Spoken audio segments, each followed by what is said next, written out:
All right.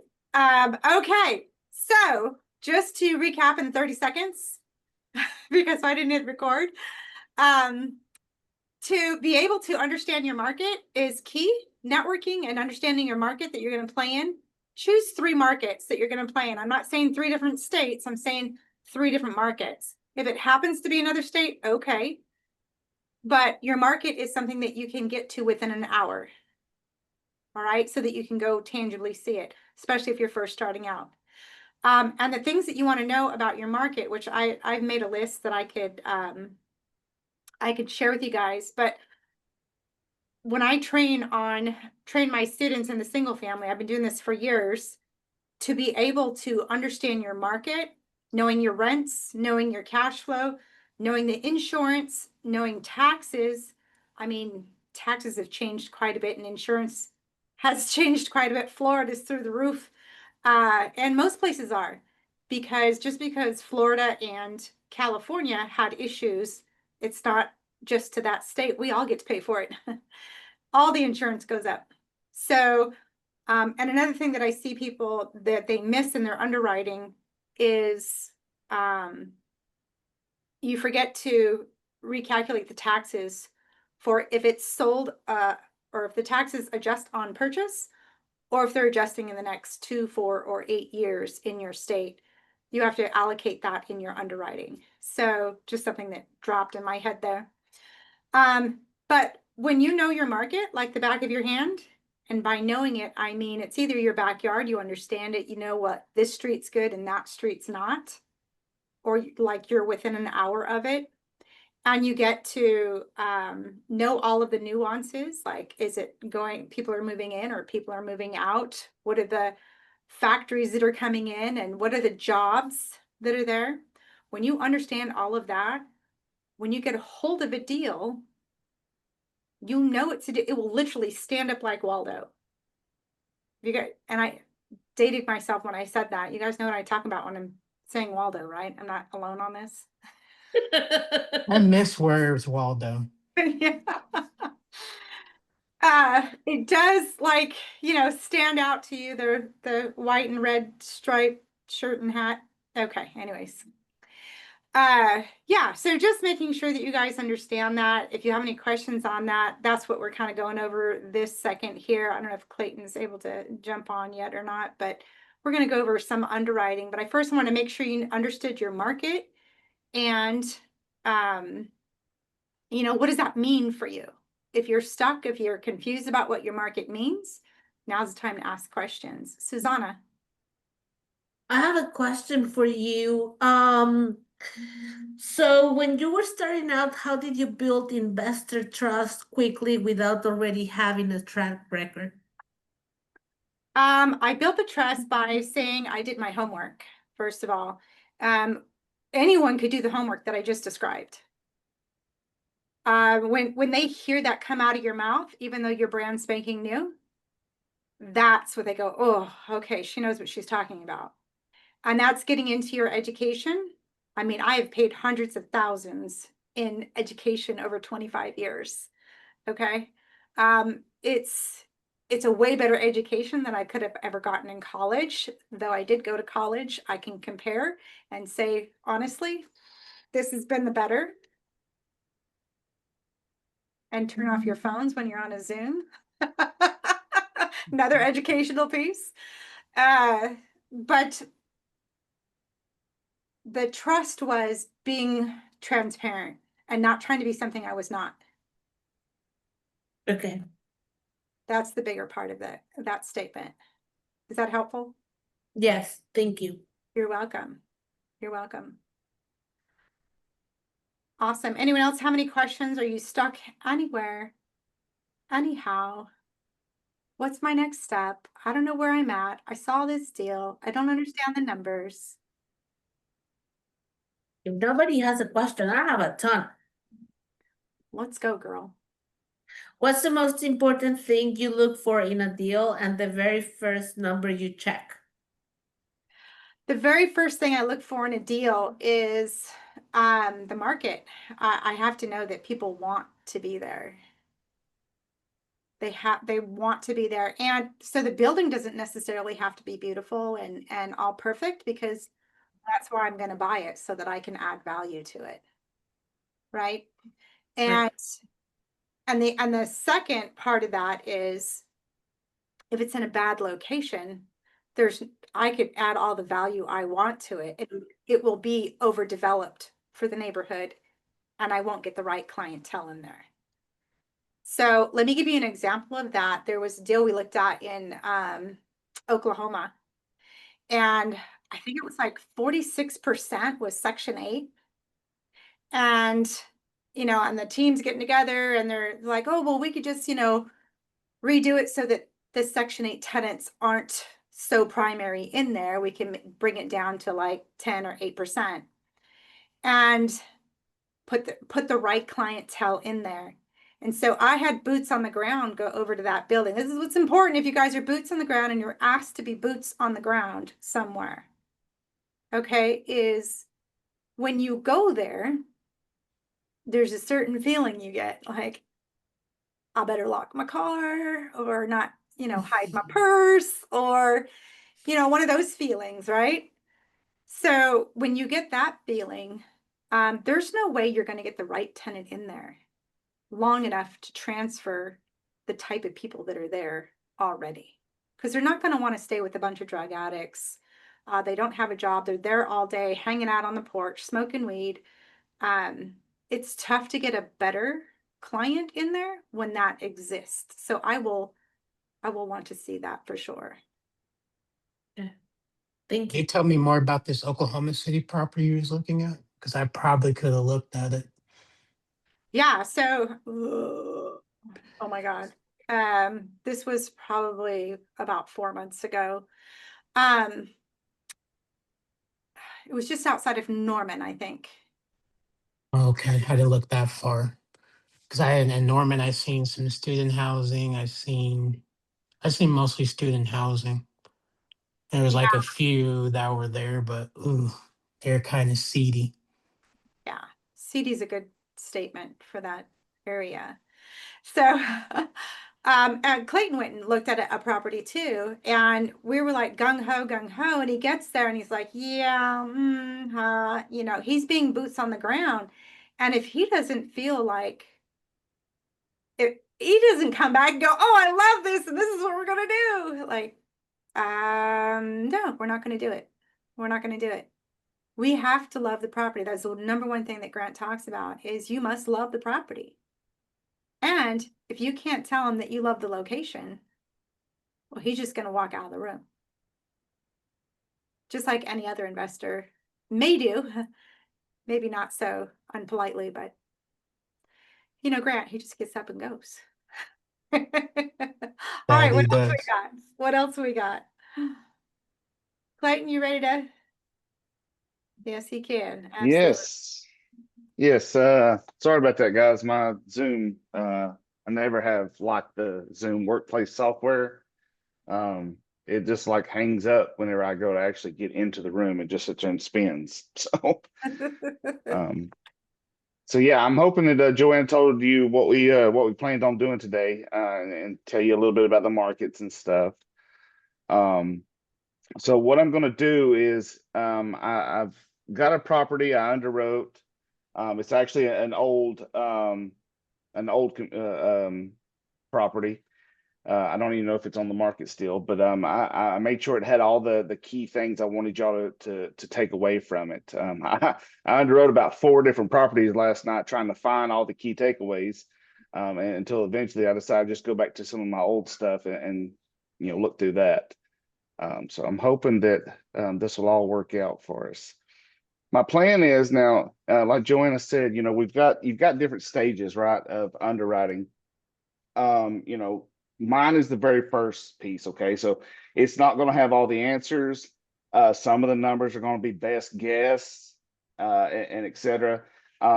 This is just to do some dirty underwriting, figure out if the numbers are somewhere in the wheelhouse of what you're looking for.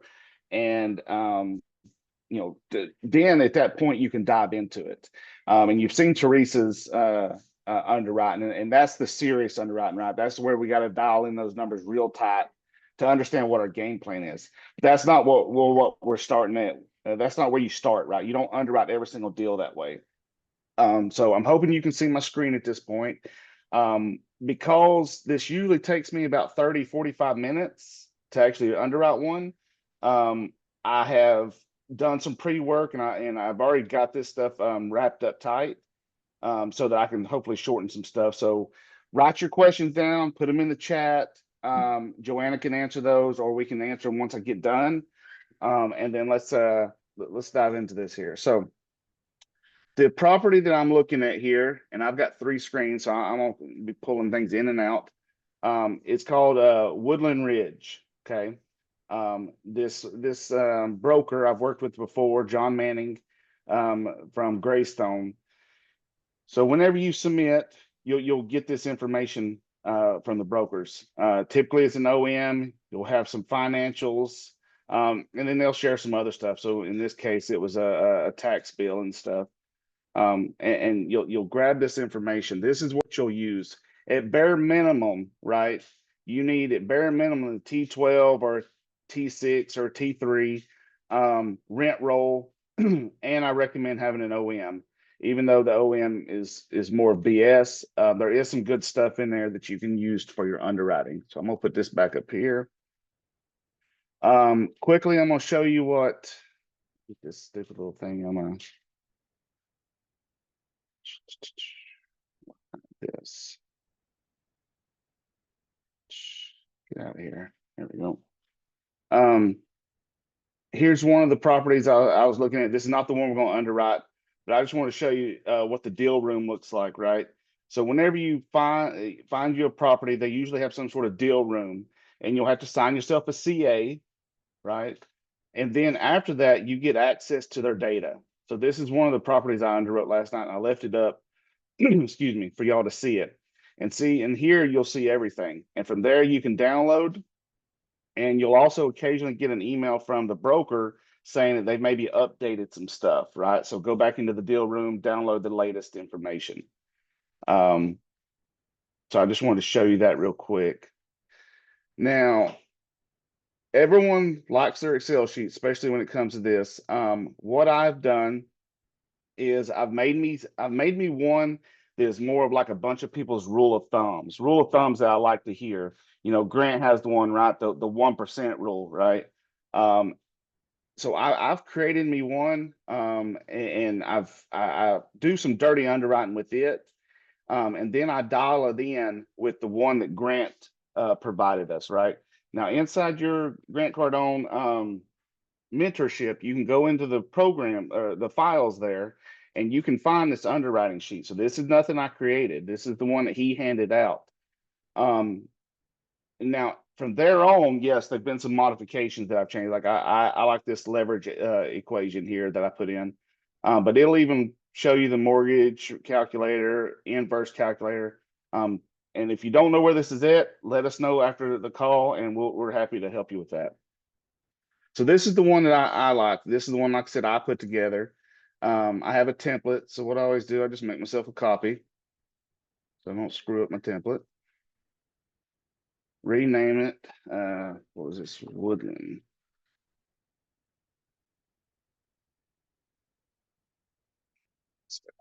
Okay. And this is what I got. This is the underwriting, the dirty underwriting that Grant teaches you. Here's his 1% rule, where I put myself a little note up here just in case I ever forget. The 1% rule says current rent should be greater than 1% of the asking price, right? If anybody knows Matt Tafke, he has a 1% rule too. And I've got his in here too. And basically this is the process where the cash flow should start or you know, the property should start cash flowing, as well as roughly where the property asking price is. And then another sort of rule of thumb is the break-even point. This is used to determine where your occupancy level is. So what's the bare minimum of occupancy you can run to pay all your bills? Now, you don't get no money from this, right? This is the bare minimum occupancy that you have to run just to pay your bills, not pocket any money. Okay. So I like these. I have myself a little notes section where my personal notes. I have a section where I talk to my brokers, And then I have the section where I have my own questions sometimes that I come up with. So we're going to start with just the OEM. And again, like I said, I'm pulling out of this file that I've already pulled out of or showed you. I'm going to pull out of this file. This is where I'm going to pull, but it's going to be on another screen. So we'll start with the OEM. I'll get it opened. And here's your property. Under the financials on that on this other screen, like I said, I'm gonna pull up the rent roll. You see here, as well as there is a T12. You can see it here. All right, so I'm just gonna start with my main sheet, and I'm gonna start with the rent roll. This is where I typically usually start. Okay. Now I know that there is 60 units. Okay. I'm gonna go back to my my sheet, and you'll see there's two categories here. I have one, this is all the information they provide me. I go off of what they provide me, and then I got another column where I do it again when I mess with the numbers a little bit with what I think should be going on here. So we know there's 60 units. Now we got average rent. And like I said, I've done a little pre-work here. Everything in yellow is my pre-work for this. This is what I would do though for each and every property that I actually get in underwrite. But I've done some pre-work. So I'll look at this. One thing you should note is when this was exported. So this is March of 2025. Okay. So you need to note that. You need to note, most cases you'll find a lease from, a lease to, and you'll find some of this other stuff here. I don't underwrite this stuff for the most part. Excuse me. This is usually, I consider this as other income, right?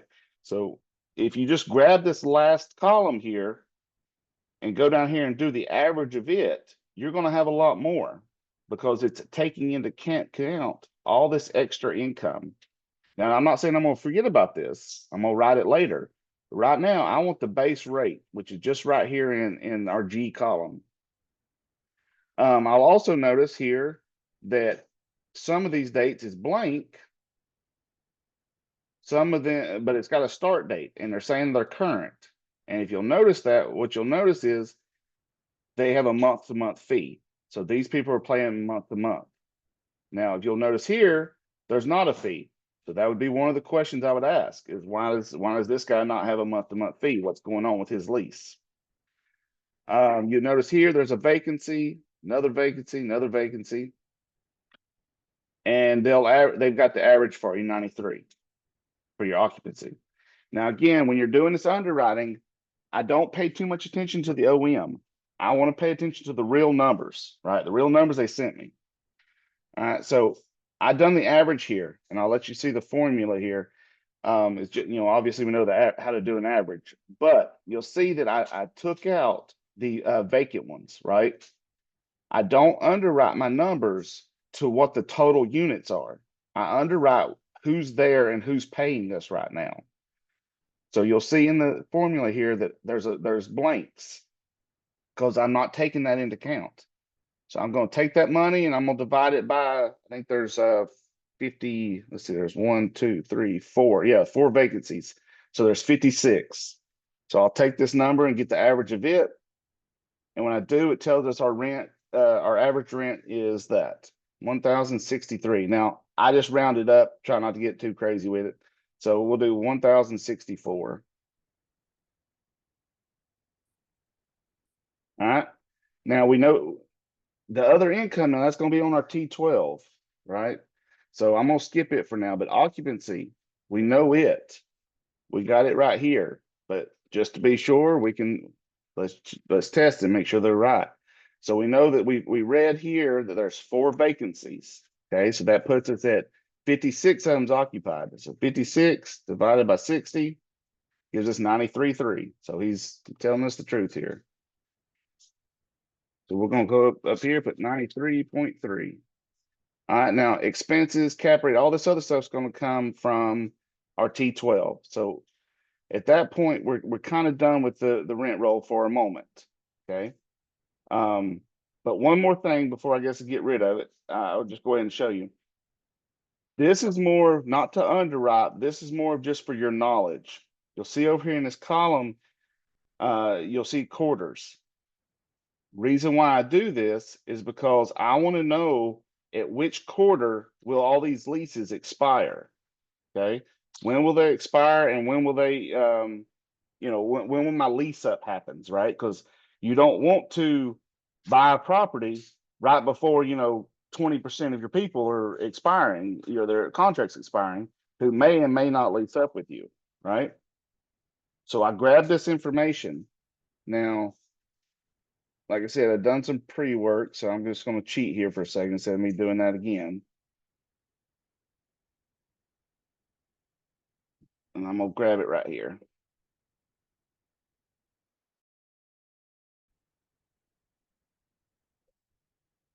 And I'm going to put this here in my notes. So per the rent roll, we know that these people are month to months, because obviously, they're not expired yet. Q1, I don't remember when this actually listed. But Q1, there would have been 2 people expire, Q2, 8, Q3, 12. So right here, you can tell that if we'd have bought somewhere right here, we could have lost 12 to 24 people. They may, surely some people would lease back up, but your occupancy level could adjust pretty significantly right there. Right. So that's just something good to know. All right. So back to what we was doing. I'm going to go to the T12 now. So the T12 is where you're going to find all the little more granular numbers. Now, again, everything in yellow is pre-work. But now notice one thing. What did we say that the rent roll? Wrong one. Yeah, no, that's the right one. The rent roll. This is one thing I said. Note, look, it's of March, but my T12 stops in February. Okay, that's something you need to keep an eye on, right? Now, yes, you need to reach out to the broker. In most cases, reach out to the broker, try to get the most latest, up to date information, right? But if you don't have it, it's not a game. It doesn't kill the deal. It doesn't stop you in your tracks. This is why I said this is the first stage. This is not the serious one like Teresa does. This is first stage. So I can make some stuff up, but I need to have the data sort of behind it to sort of back it too. I can't just come up with numbers out of the air. I need to have some data behind it. So how I done this to get this up to date, I done from March here. So I need to go from February. So I need to go one more. I just took the average. Okay, the average of everything that's happened in the last year. That's all I did, all the way down through here. I just took the average. And that'll get us somewhat close. Okay, again, made up numbers, but with a little bit of data to back it. Okay. Now, for our first item on our underwriting, we need other income. That's our first thing we need to find. So let's look through here. Your rent income, that does not qualify as other income, right? Month to month fees, that definitely does. Technology fees, pet fees, application fees. Look down through here and make sure that these actually qualify, right? You don't want something stuck on here that would not technically qualify as another income. 95% of the time, it all makes sense. Every once in a while, though, you'll see some kind of crazy thing on there, and you'll want to ask the broker what that is. And I just make myself a note. Here on the T12, ask this question: what is this, right? But for this case, all these seem to qualify. So what I've done over here, here's the sums of those, and I've done an average of it. Okay. This is the average of these numbers for the whole year. So I'll take that, 86,400, and again, I'm rounding up, 86,403. 86,000, what did I say? 403. 86. Yep. Okay. All right. Now, pop it over a little. Expenses. Expenses are fairly simple, but again, you want to look down through here, okay, and check and make sure some of these expenses. Now, what you really want to focus on is one, do they have insurance on there? That's a big one. A lot of people, some of them you'll see they don't even have the insurance listed. That needs to be, you need to find that out because it definitely impacts your numbers, right? property taxes, and stuff. All this stuff, you know, some of these things are very important to make sure they're there. If not, we've got to find those information because that definitely affects your numbers. And usually those are the biggest expenses on there. But a couple of other things you need to look at here. One of them is if you look down through here, sometimes some things will be in here that really should be classified as CapEx, not truly an operating expense, right? And now I'm not saying this is a good example, but let's just say you saw something on here like roof repair, you know, $30,000, right? That's not an operating expense, right? That's not a month-to-month operating expense. That was a one-time repair that needed to go into CapEx. So you would need to remove that from your expense sheet. So that one shouldn't qualify. But that's just an example. But looking down through here, most of these things look like normal stuff. Payroll, pest control, landscaping, all this stuff is kind of, you know, normal. Now, you could question, I guess, what's going on here, but I think this might be, yeah. So these are the winter months, so they probably don't have much landscaping going on. So all that stuff looks pretty good, right? Normal expenses. So normal operating expenses, 310, 279. Okay, make sure I typed it in right. 310, 279. Yeah, okay. CapEx. Okay. Oh, so and it's not listed in the OM. Sometimes they are, but I've talked to the broker. They want 2.7 million for this property. I'll put this in here. This is just sort of like I said, the rule of thumb, right? Can I just jump in for 2 seconds? Absolutely. Are you guys tracking? Can you guys see it okay? I want to make sure we're not losing you on this. It's a lot of data, a lot of math goes in, and listening to somebody else's brain can sometimes, you know, leave you lost. It, Let us know. he's genius. Who's gonna think about all these things? Nobody. Yeah, this is part of the process. Yes, we love his brain. That's why he's on our team.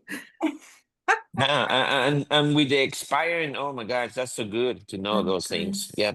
Yeah. Good, good. Thankfully, he's engaging. Yes, absolutely.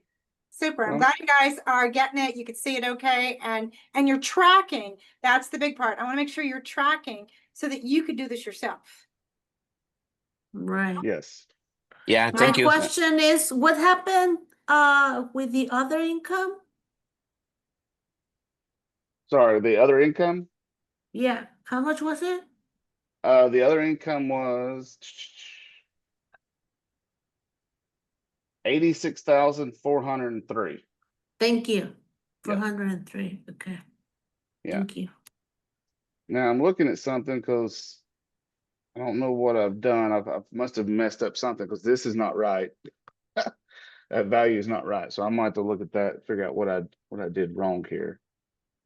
1% of that is not. Also, a great learning lesson that your Excel spreadsheet could easily be altered. Yes, So always check, double check, go, oh, I got this great deal. But you exactly. tweaked the number somewhere, you know, or you had a Well, great deal and it's no longer a deal because you messed up the formula in an Excel spreadsheet. So exactly. So right here, 4 divided by that times 1%. Why is it saying 450? That is not right at all. Okay, I'll come back to that later. But no reason to mess with that. I can show you in a second. All right, so cap rate though, we know. I'm gonna put the price up here. I'm gonna put it back so you can see the price, but I don't understand why that. Yeah, that 450. That's not a right number, so ignore this. I don't know what's going on. I'll check the formula. 2.700.000. All right, but we know if you will take, how do we figure out the cap rate, right? We know how to figure that out from Grant's training. You take their NOI, right? So we'll go 473,138.54, and we'll divide it by the asking price. So the asking price is 270,000.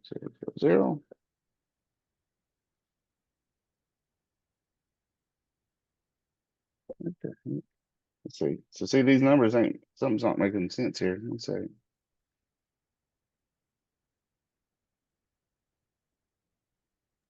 I'm glad you're mathing. Yeah, 473, Can't math 13, live. 27. 2.7 million, right? NOI divided by asking price.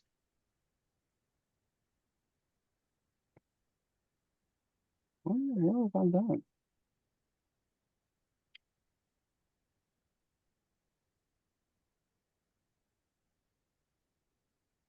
Expenses is 50%? I think it is somewhere right there. Yes. Okay.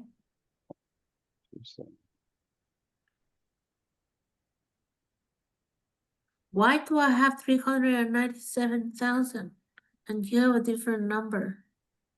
Well, wait a minute, because my numbers is something's going wrong with mine altogether. Even my math, cap rate, NOI divided by asking price. Yeah. The hell is going? NOI. What's the NOI? NOI is 473,138.54 divided by 2.7123, 2.7 million. Why am I getting 17? Maybe there's something wrong with the NOI. No. This is something something else because the NOI is coming from theirs. Oh. Why? That formula is right, ain't it, Joanna? Yeah, NOI. I put in the chat, net operating income divided by the asking price, Yeah. So why is it? What 17%. Is is going? that what you're looking for? No, that's not. But that's not Oh, the cap that's the right. annual rate of return. What are you looking for? What the heck? Cap rate.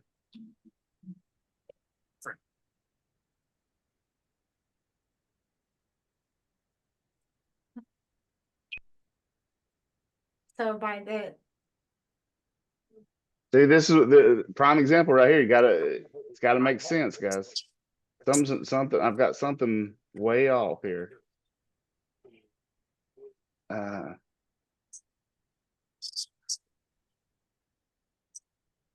Cap rate.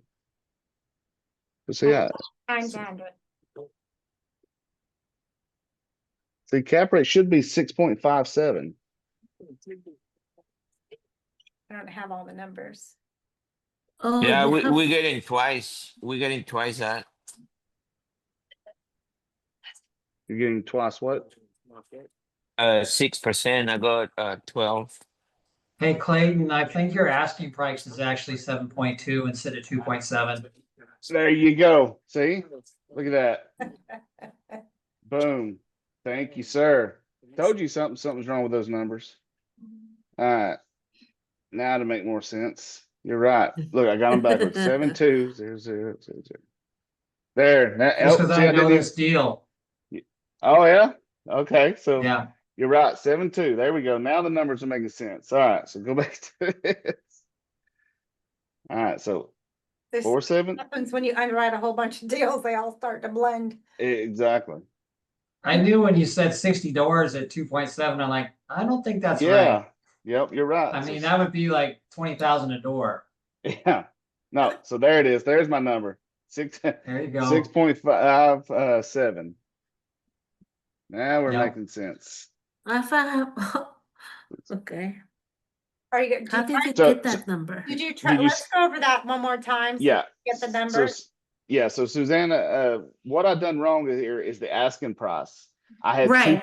2.7, Okay, but it's actually 7.2. okay. Dennis caught that. I got that one. My Okay. question is, so the door count is 60, average rent per month is $1,064. Correct. Gross income $766. Other income 86,403. Yeah. Total income 852,483. Right? Did you do occupancy? Now, occupancy is 93.3. Yeah. And then expenses, I have 50, but you have less than that. 30 something I saw. Right. Right. So But- again, the expenses is what is off of the sheet here. So Okay. we can figure out how much their expenses is right now real quick. I was going to do Thank that in a you. little bit, but we'll do it right now. So we'll do 86,402.92 divided by Which is the 86,000 is what number? so Other that's income. yeah, that's the other income that they've marked here, right?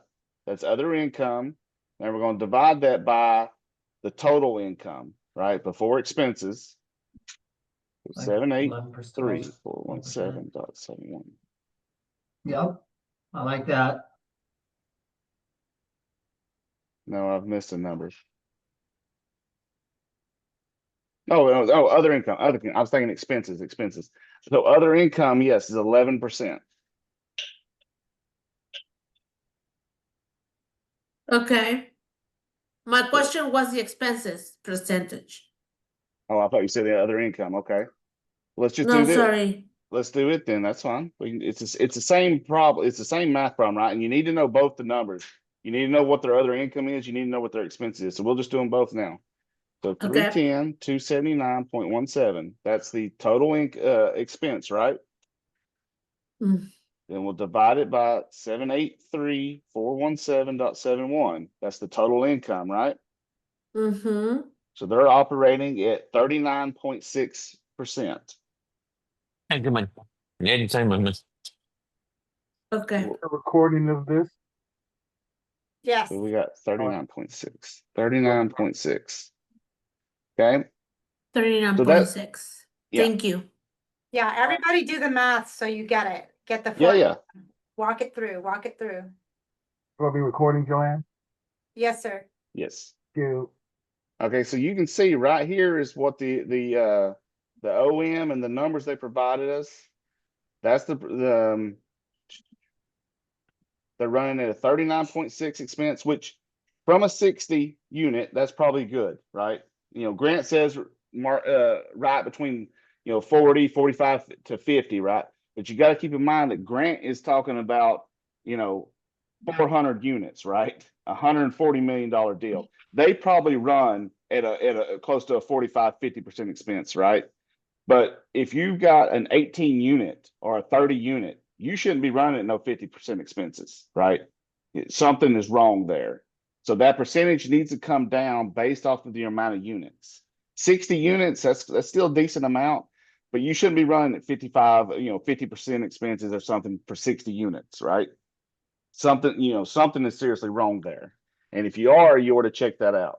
Now, if we're talking again, if we're up there about 120, 140, 150, 200 units, fine. We're getting closer to 40, 45, 50% expenses. The other income, right? Grant will tell you to run around 5%. So they're running at 11%. So just keep in mind, if for some reason you mess with that other income number, you're losing, a decent percentage off of your income, right? So you're going to have to keep up with roughly the same numbers they're doing. All right, so I'm gonna move along real quick here because I know we're gonna get a little tight on time. So obviously, I'm gonna mess with my numbers now.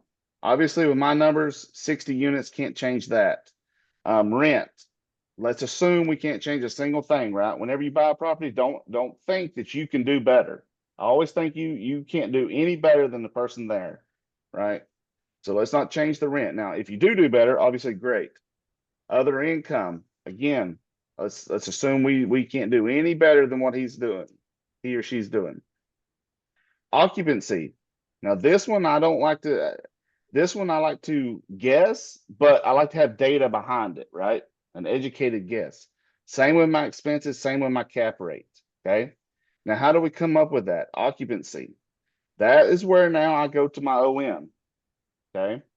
Now later on, you need to look through this, read some of the stuff, because there is some fine details in there that you're going to want to know, and it might save you from having to ask the broker. But for this little demo here, I'm going to try to speed through it. What I'm looking for is really the comps, because this is what he used to underwrite this property. Where is it at? So here we are, rent comps. Okay. Most of your OEMs will have something like this, not all of them. If they don't, try to ask the broker for some. If they can't, then your best chance is just to chat GBT it or something, do a little market research. Or there's some programs out there you can buy that'll give you some comps. But most of the time, the brokers will give you something, unless it's an off-market deal. I don't think they put a whole lot of work in off-market deals. Now, what you want to look at here is your property, right? You want to try to find some comparables at least close to what the market, what your property actually is, right? So you don't want it to be too far off. Like I said, I've done the pre-work here already. This is what I chose to go with. You'll see here, Hidden Lake is one of them. I chose it because it's a wood frame. It's in the same build year.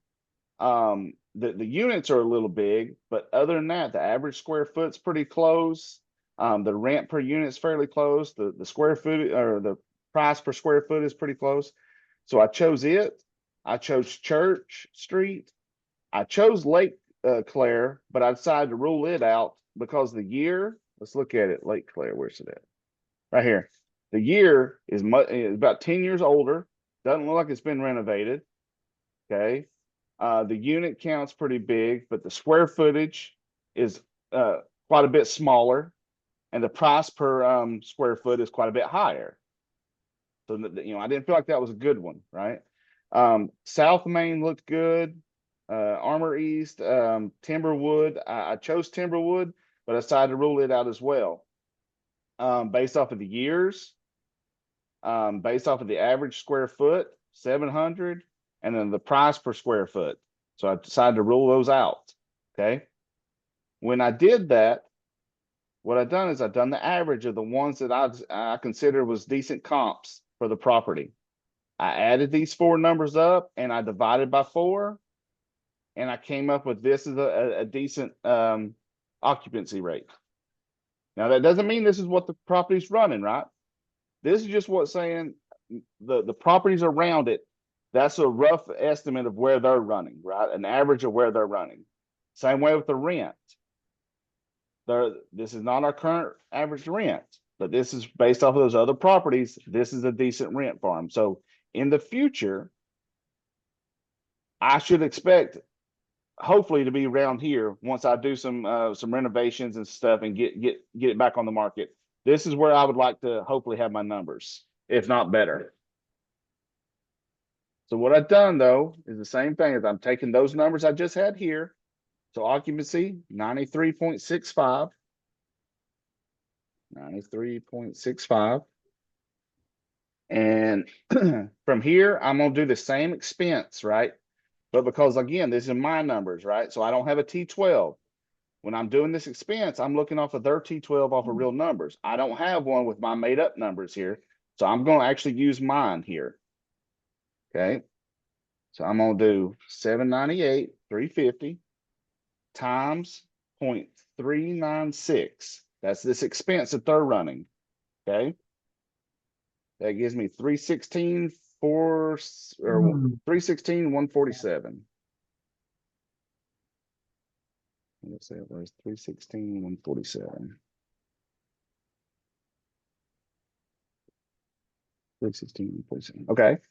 Now, does that make sense? I can't use my T12 because I don't have one. So I have to use theirs, or sorry, the numbers that I've made up here. But I'm using their expense that they received off of their T12 and their numbers, their true numbers. So I just done 39.6% off of my made up gross. Okay. Cap rate. Now, looking through here, again, like I said, these are made up numbers, but I want to have some data going with them.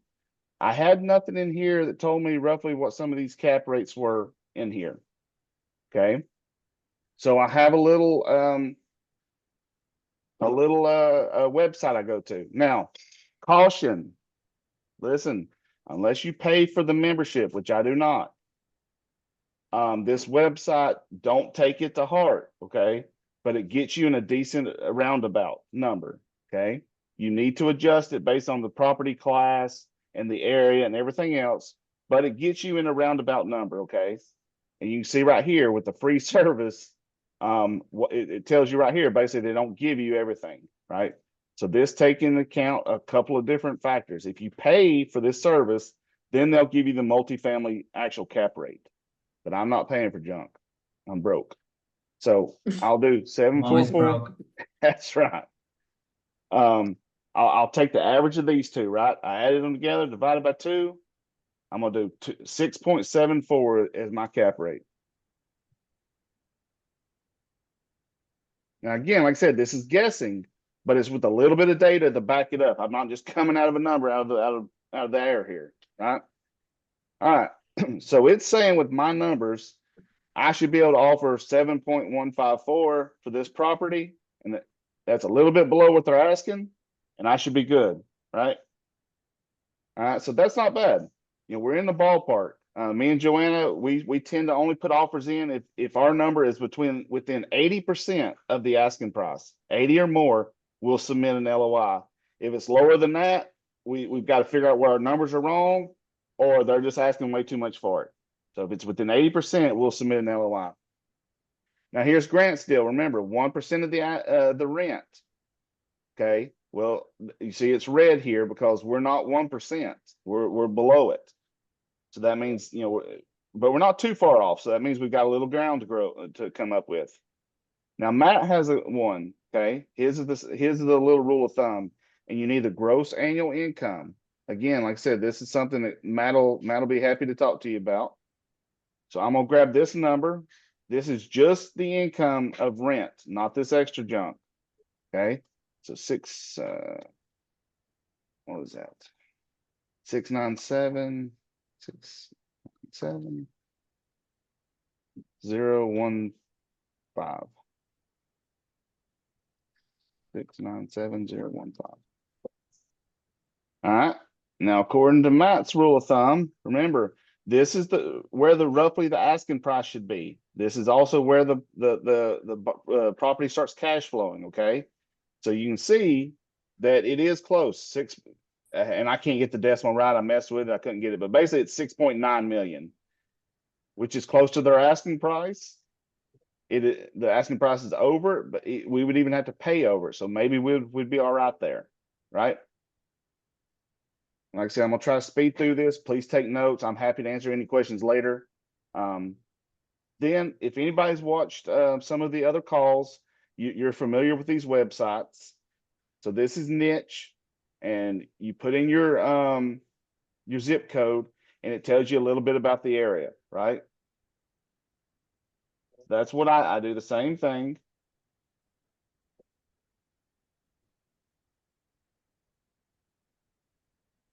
All right. So if you scroll down here, I have a little cheat over here, but if you scroll down here, you can see that the average rents for the house, you can see your percentage of rent, your rent market. So these are all things that I take note of, right?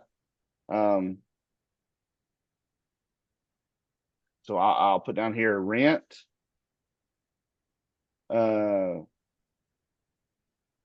market, rent, what was it? It was 27%. Well, here, I'll show you in a second here. But I'll take note of this, 27%. I'll take note of this as well. Oh, I got you. Yeah, because this is roughly, you know, we're showing right now that our rent is 1,064. Well, according to this, I can't go up a whole lot more, right? This is where the market rent is for that area. It also says that there's not a big, you know, there's more people in this area that owns than they are rent, right? Also, it tells you that it's a class B, mainly for housing's a B, good for families in A, jobs are a C plus. Like Jake will tell you, the rest of this is nonsense. You don't really care about none of that. Okay. Another thing, obviously, is take advantage of the street views, right? Drop that little guy in here, look at the property. You can travel up the road. One thing to note when you're doing this is right down here in the bottom right, you'll see image captured April 12 or 2012. So clearly this is an old picture, right? So don't think that this is what it looks like right, today. Another thing to note is the cars on the property, right? That tells you roughly where, what kind of working class you have. Okay. The other one, like I said, if you've watched any of the other courses, things, is this crime grade. I highly recommend it. Like I said, I've done the filtering. You basically find your little area, and this property is right here in this area right here. It says we're a class C. I mean, this stuff's bad, right? Violent crimes, but honestly, we're talking about real estate. We want to know about the property itself. Property itself is a C minus. You can actually scroll down here for property crimes and see roughly what it is, for the rates: theft, vehicle theft, burglary, arson. So you get a little information there. Okay. I take all that information and I put it here. And then the final thing I do is I take all my information and I put it in my last one, the one that Grant gave me here, right? So let me, I'm gonna punch this stuff in right here. 64. Like I said, if you don't have this, get a hold of Joanna or myself, and we will help you get this. 7200 123. Okay. This right here lays out all the other stuff, right? Here's your asking price, and compare these numbers to what you've underwrite already, your expenses and your other income. Make sure they're pretty close. Okay. This is what it's saying the offer price should be, roughly 7.2. Tells you the cost of, the asking price, cost per door, asking price that you're willing to pay. Here's the one I like. I'll explain that one in a second. Down here is your interest rate. What and be realistic, right? Because if you don't, you're just screwing yourself. Be realistic what interest rates are right now. Here's your reserve, how much you want to keep back, how much you want to put, for future expenses.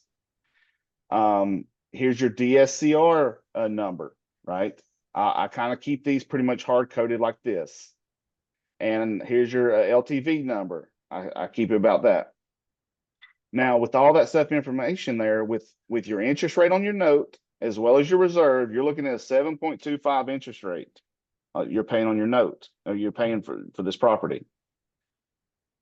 Your spread between that and your cap rate is a negative 51%. That's not good, right? So we're not doing good, but just on how much it's going to cost us based off of what we're going to get back from this property. We're down by 50.51 points. Your yearly payment, all this stuff, like I said, you can look at this from, I didn't do this. This is Grant stuff. My cash on cash is 5.38. Not very good, kind of pointless. Put it in the bank, let it save some money just there in the bank. But my last number that I run, that I put on here, is my break-even point. And I get this number from right over here after it's calculated all that. So my debt service for 1 year, 459.65, 9451.94.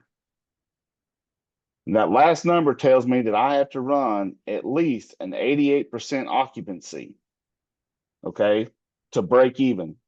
Not to pay myself anything, but just to break even. And if you want to know what that is, you can do 60 times 0.88. That's 52 people. Well, round it up, 53 people.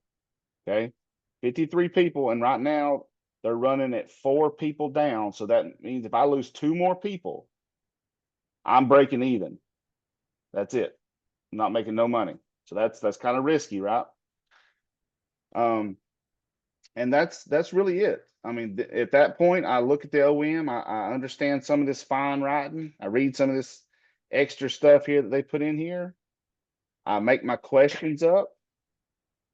And just so you can see, I came up with the same thing. Like I said, I wrote this before. I rewrote it last night. I wrote down all this information. I'll write down my broker conversation, my questions.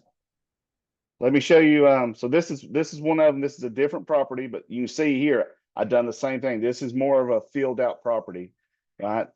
So here's my asking price. I didn't know the asking price. I had some questions about the OEM and everything. Here's my conversation I had with the people, with the broker. They're estimating 25K per unit for expenses. Like I said, so I fill all this stuff out whenever I'm talking to them. And this is just step one, right? This is just what I do to rule out the junk and try to find a good property. And then based off of this, I submit my LOIs.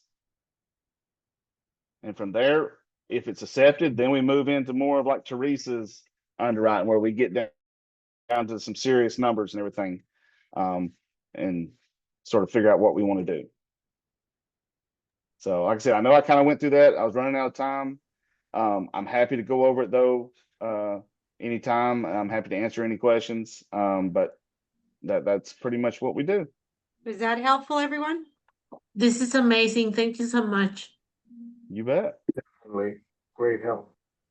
Good. But the key thing here though is have data to back up your numbers, right?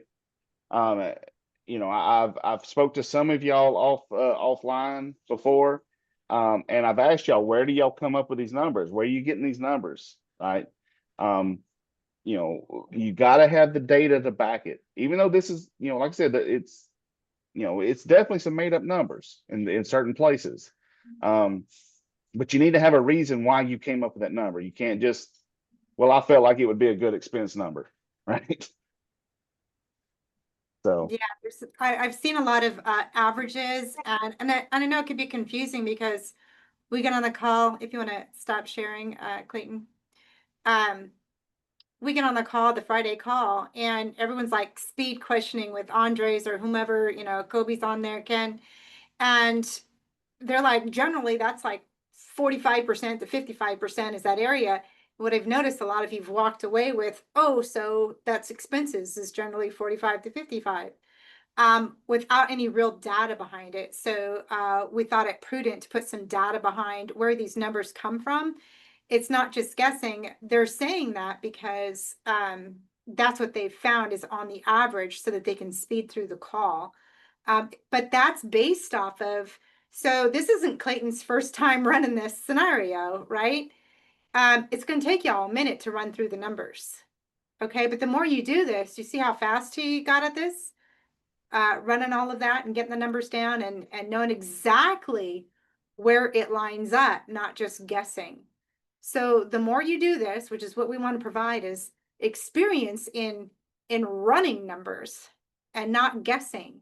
So the very first step was understand your market or find your market, right? You might have one, you might have three. And then start running deals so that you know that you can make sense of it or not. Okay, and then you know if you're going to put in an LOI. So, and we all come together and decide what's the next step. Do we all love the property? Do we all love the numbers? Do we all love? And then do we want to move forward with it? And so then it becomes a boots on the ground thing. Who's going to look at it? Where is it at? Who do we have that's boots on the ground? And that could be, that's primarily Clayton's job in North Carolina. But what if we're looking at a place in, I don't know, Arizona? Lee's here. There you go. It just depends, right? So we'll need to have someone that's boots on the ground to walk it and feel the property, just like the Oklahoma property I was talking about earlier. It all sounded great in theory on the numbers, on the paper, on the spreadsheet. Like, yeah, we could do this. But once the property was walked, hell no. It was a big hell no. So understand that how important it is to know your market. That truly is number one. Awesome. Any other questions you guys have on the spreadsheet for Clayton? No, clear as mud. Y'all got it? You ready to go? Just some underwriting? Did he have a section for DSCR or did I miss it? Joanne, I have a question. Oh, Yep. Hold on 2 seconds. Clayton, there's a DSCR section on the grant sheet, right? Yes, on the grant side, I poked that in there. I'll share it one more time real quick. You'll see here at the bottom. All I'm showing though is what my DSCR percentage is, what I'm wanting it to be. Okay. And then it tells you that amount. So it's not like a calculation to determine what's, the DSCR, but you can adjust this and mess with your numbers as long as it's a realistic adjustment. Got it? All right, Tony, do you have? yeah, I have just a question. The data is very important. Thank you very much. I really, it's just very important. But sometimes the papa mom properties that they never pay somebody to management and they have their own um, numbers. Is there any advice or trick to assess those ones that you cannot get Yeah. an T12, something like that? Yeah. Well, so you're right, and I've ran across that a few times myself, and they are absolutely a nightmare. Definitely takes a little longer, but look at it this way: that broker had to underwrite it themselves. So just ask him for what he used, because he didn't come up with the numbers himself. He had something he used. Just share that information with me and let me underwrite it. Great. Yeah, because I got one that they were asking 7.8 million, 48 units, and I stick to 6.5. Now they're calling me that all I need is approval of funds and I can take the property, but they have nothing. So I'm going to do those things you're telling me, see what they use to assess that property. Yeah, so one of the most consistent things that I see in multifamily is inconsistency. Every single owner has their own way of doing books, even though it should all be the same. And some of it's written on the back of a napkin. Looks like they just sketched it out in 2 seconds on a lined piece of paper. I've had those. And what Clayton showed you was a very sexy OM. That is rare. And he did it because it had the most data because he wants you to see everything that you should look for. However, most of them are very cheaply done. They don't have a lot of data. And guess what? So I've been in real estate for 25 years. I know that most of that is a marketing ploy to get you to call them. Hey, talk to me. They did that on purpose. They make it vague on purpose so that you call them. So don't spend more than like 5 minutes on something if you're confused. Either ask the group on how you can move forward or call the broker and say, what am I missing? What's going on? Okay, so don't be afraid to call the broker. And maybe it's not afraid, it's you call them and you can't get a hold of him. Right? You've called them 7 times, you still can't get a hold of him. We'll call another broker then and ask about the same property. Okay, and they'll get a hold of him. So when there's a will, there's a way. But speak to as many brokers as you can, which is why, Matt does that call to, he started to make sure you guys were calling people, calling brokers. And a lot of you were stuck on how to do it. And then, so this is actually data to help you be unstuck to get on the call with the broker. Right? So now you've grabbed some information and now you're ready to take this and speak to the broker again. Okay, so Thank you. you're welcome. You're welcome. I just want to say thank you. You just blew the lid off of it for me because I have been going through heck trying to get this stuff correct. And I was in the last group. He said, no, you can't underwrite it for 8%. A cap rate for that because that's not the cap rate of the area. And I'm like, I'm just trying to make the numbers lower than the asking price, which is wrong. So now you just gave me all I need to know. That's why I asked, is this recorded? Because I want to go over this over and over and over and over till it becomes science to me. So Yeah, that I and this is just the tip of the iceberg, yes, right? I see. So you guys get this part down, you'll be able to go to the rest very easily. Gave a lot. I appreciate it. Absolutely. Good to hear. Good feedback. Jenna's like, yes, I'm gonna do this. I love it. Yes, absolutely. Anyone else have any questions for Clayton or stuck on anything, questions on a property you're looking at? Thanks, Clayton. Appreciate you. Absolutely, guys. I appreciate it. Happy to help. Reach out. I'll put my contact information in here. Like I said, you've got all the resources. You got the whole circle right here. Okay.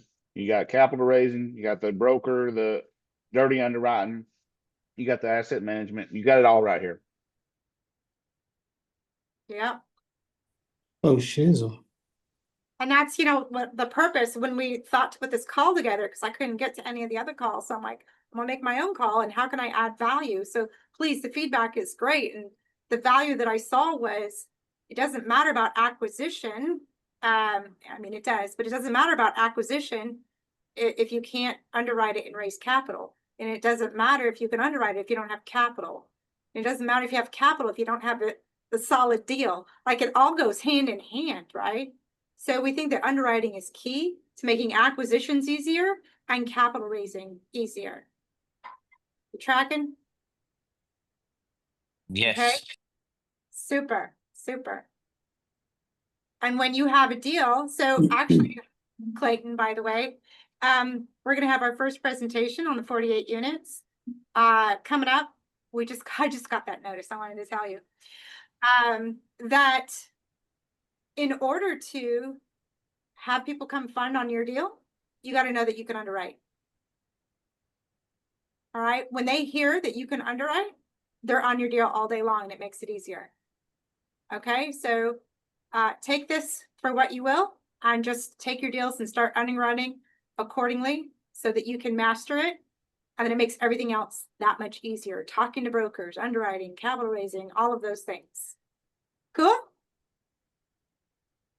All right. Anything else you guys need from us or want to hear in next week's call? Robert says you just opened the door to a whole new understanding. Thank you. Absolutely. You got it. High five. So, Joanna, I just wanted to make sure I missed the first part of this, and I am trying to figure out next steps on something that I'm really interested in. Yes. Could I get the recording of this? Do you send it out? Yeah, I'll send it to everyone who's registered. Okay, and then somebody had mentioned the goal was not to come in under the asking price. The goal, and I missed that, and I'm trying to figure out, because that's what I'm trying to do all the time when I'm underwriting. I'm trying to, if the asking price is 16 million and I get 15 or 16 million, I kind of walk away from it. But No, so Grant will tell you the price of the property is one of the ones way down the line. That's not the one important. Don't worry about trying to make sure you're under it, make sure you're over it. Run the numbers what they are. And if it is a great property, and if you do all your analytical pieces of it, you research everything, and you're paying more than what they're asking, hey, you've got a gold mine there. Location and all this other stuff is way more important than what the asking price is. So don't worry about where your number pans out. If the data that you got from the broker supports it, right? Everything else, the great location, the great asset, great species, then hey, you're just getting a cut. That's all you're doing. Don't worry about that asking price. okay. Is that helpful, Dana? It sounds to me like you have a little bit of hesitation there. Well, I guess I really am so close to the asking price, maybe a little bit under on this property in Davis, California. And I feel really good about it. And they've actually come down $1 million. The property, when I go to 10X, the property valuation according to the 10X deal finder is 19 million. So I know something, this is a really good, so I want to go forward, but I don't know what to offer. Like I don't know what I should I just go in with under the asking of what I come up with, just see if they'll accept it, or I don't know. So like Clayton said, you make the LOI according to the numbers that you've received, right? So the OM says, is it listed? Yeah. Okay, so there's an OM that went with it and the broker underwrote it. So you have that data to run just like we were talking about. You can get the recording, go over it. But it's basically, if you did the dirty math on Grant's calculator, you would take the units occupancy and run through those numbers. And then say, according to what the data I got here, have you had a conversation with the broker? Was there any red flags or things that he suggested or? Yeah, I mean, there are red flags because he was inconsistent in some of the things that he said. So I went back and I looked at the T12 and the data, and I just played it very conservatively. And he's still within 500,000 to, close to $1 million. He came down $1 million from the original offering. And I know this area, it's great. And it feels like a great opportunity to me. I know the area well There- too. Yeah, Davis is a great area. I'm from California, so I get it. What I'm asking sorry. here is the conversation with the broker. It is clear. Brokers lie all the time. It's okay. Yeah. Don't just know that they do. But we just want you to take it off of the T12 and the rent roll and the OM. That's what we went over today. According to that, that's how you make your LOI. All right. Yeah. And then make that offer. Is there a timeline for those to come in? No, it's been on the market for a little bit, and there have been a slew of apartment complexes coming into Davis, and they've kind of rolled. This one is hanging. He doesn't actually know why, and I think I know why, because it's a very difficult. It has some low rent, like 13 of them, but it's a big tax benefit for that low rent. Actually, the fact that it's been on the market a while and they dropped $1 million, there's something there, and he knows it. He just ain't telling you. So Matt, I don't know if you've ever joined his broker calls, but he'll tell you, just keep asking the same question, just word it a little different. Right? I did. And that's just keep coming in at different angles, and you'll slowly get bits and pieces of that pie. Right. And then you'll put it together and you're like, that's why. Makes sense now. So just keep coming in at different angles. Keep asking the same question, just word it different. But I mean, I don't know what, so I don't know what that means ultimately when I think the property, like I want this property, and I'm not trying to convince myself. I've walked it. It's beautiful. It's a great property.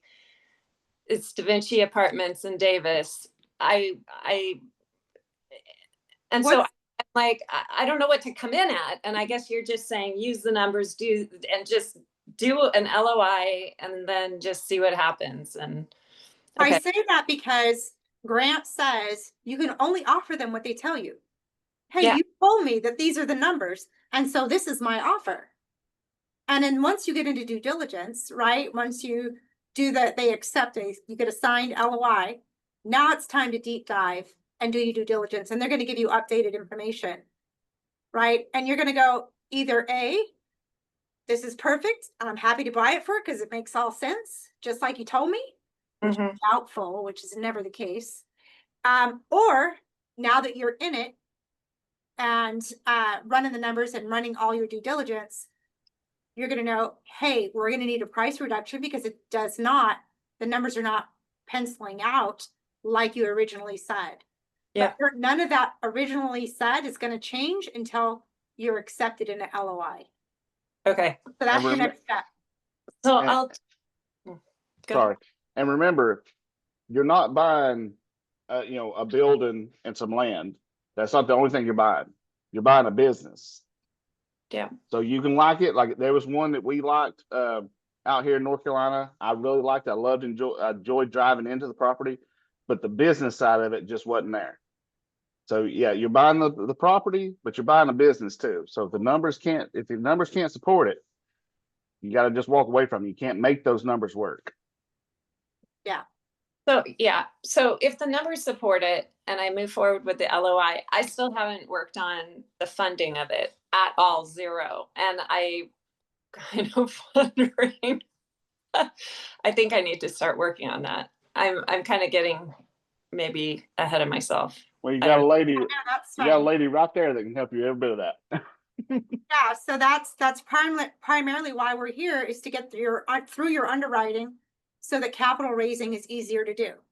Okay, So you're right on track, you're fine. And nobody's gonna want to play with you until the LOI is signed. okay.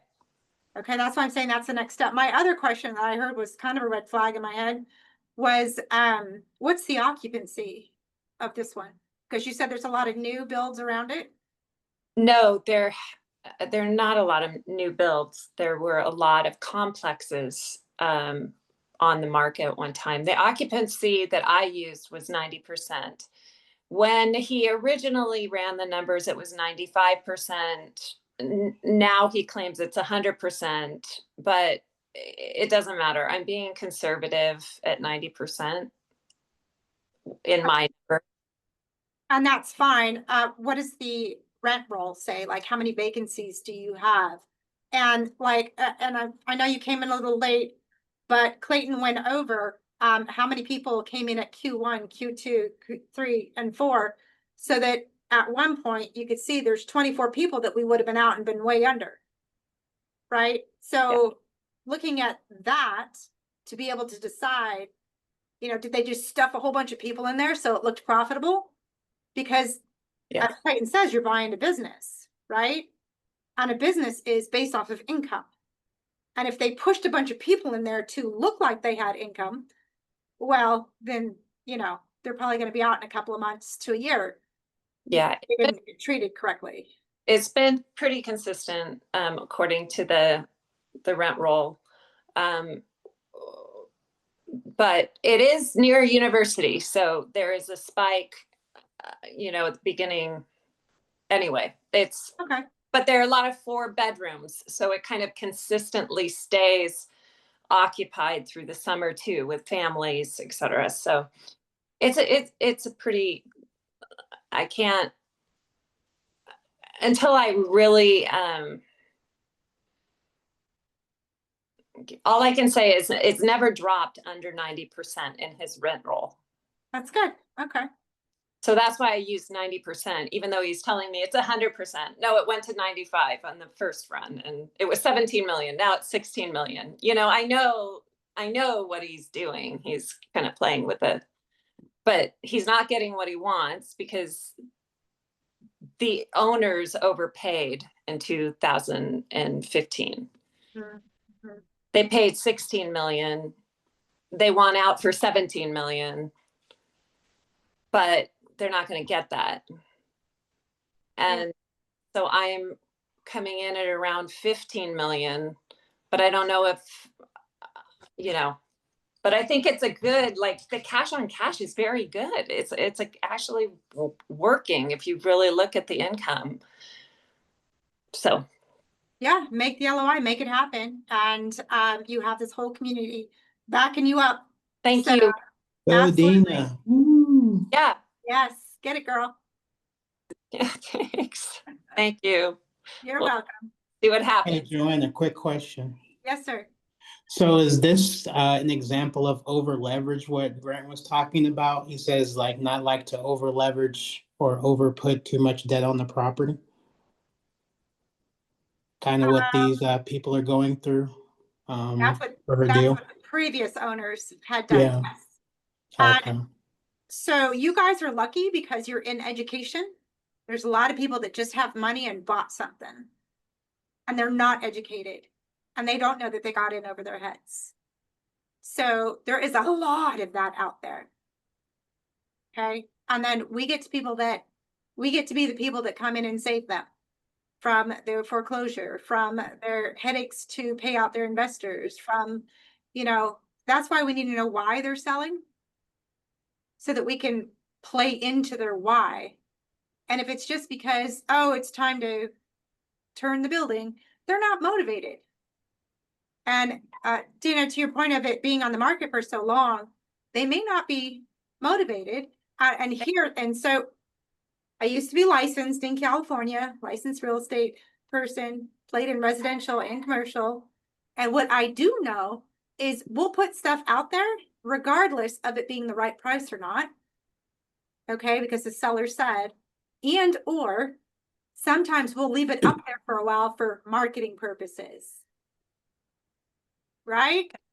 Yeah. We want you to call us. We want the business. So we're going to put everything we can on LoopNet for you to call us, even though we know it doesn't make any sense. Yeah, I think they sincerely want to get out of this property, but they've got 3.7 million debt. They own it. The guy just wants out. He's getting old and his kids don't want it. So Yeah. he just wants to get out of it what he put into it at 60 million. He doesn't want to lose, and I think that there have been a couple offers he hasn't accepted. Yeah, he may not be motivated enough. He's not, probably, but Yeah. the fact that they came down from 17 makes me think there's some, I don't know. So in Yeah, the there's single something family going on. world, I train my students in the single family world. I've been training students for the last several years to look for motivated sellers. If they're sitting there at 5 minutes on market, there's no motivation yet. Right? So sometimes you might need to look 90 days but if you don't know your market, 90 days might be normal still. And maybe you need to look at 120 days that it's been on market. Yeah. Right. So sometimes when it's first on, they're not motivated. And what I'm hearing is as time's going, he's getting a little bit more and more motivated. Yeah, I think so. Yeah. So you might have to just wear him down. But here's the thing. You want to get your LOI on the table. This is what's important. Don't miss this step. Once you've got an idea of what the numbers need to be and you're solid with it and you love it, send out that LOI. Okay. Okay. All right. Because if anything happens, and make sure there's an expiration date on this. Now, someone told me, they're like, well, why should I put an expiration? It's not a binding contract. It's like a booger hanging out there. Okay. You don't want them to come back 3-6 months later. Yeah. And your offer is going to be totally different because the market's different in 3 to 6 months. Mhm. Have a different price. Instead of arguing about it, just go, that one expired. Let me draw up a new one. But Yeah. you're on the table. They're going to call you. They won't know to call you if you don't submit one today. Yeah. Okay. All right. Got it. All right, kids. Anyone else got anything I can support them with before we check out for the day? So appreciated. Thank you. You're welcome. You're welcome. Dennis is all good to go. David's good. Jenna's grateful. Thank you. Robert, everybody. Good. Great job, Dina. I mean, that's Thanks. Lock it down, Dina. Lock it down. See what I can do. Thank you. Yes. Awesome. Well, I'll see you guys inside Telegram and have a wonderful day. DM me if thank you so much. Thanks, Joanna. Bye-bye.